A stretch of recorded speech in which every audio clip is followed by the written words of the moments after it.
তুমি তুমি সবসময় পাঞ্জাবি পরো দেখে আমি ভাবলাম আজকে আমি শাড়ি পরে আসি।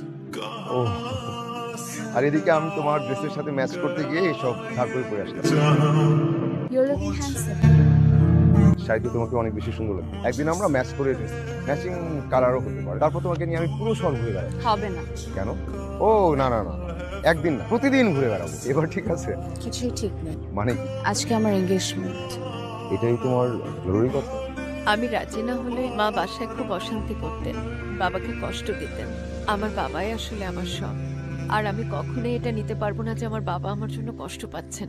তাই আমাকে সিদ্ধান্তটা নিতে হবে। আর কিছুদিন গেলে হয়তো আমার চাকরিটা হয়ে যাবে, কিন্তু তোমাকে না পাওয়ার আক্ষেপটা আমার সারা জীবন। আচ্ছা, আমরা তো প্রেম করিনি তাই না? আমরা কেন কষ্ট পাবো? আমাদের আর দেখা হবে না। আমাকে তো আর কখনো দেখবে না, যাকে দেখবে সে অন্য কারোর স্ত্রী। জানো, তুমি অনেক ভালো একটা ছেলে। হ্যাঁ, তোমার এই ভালো সময়গুলোতে আমি তোমার পাশে থাকতে পারবো। হয়তো আমাদের আর কখনোই কথা হবে না, কিন্তু তোমার দেরি হয়ে যাচ্ছে, যাও। আমি আসি তাহলে। মোনালিসা, একটা আফসোস থেকে যাবে সারা জীবন। তোমাকে ভালোবাসি, এই কথাটা বলা হলো না কখনো।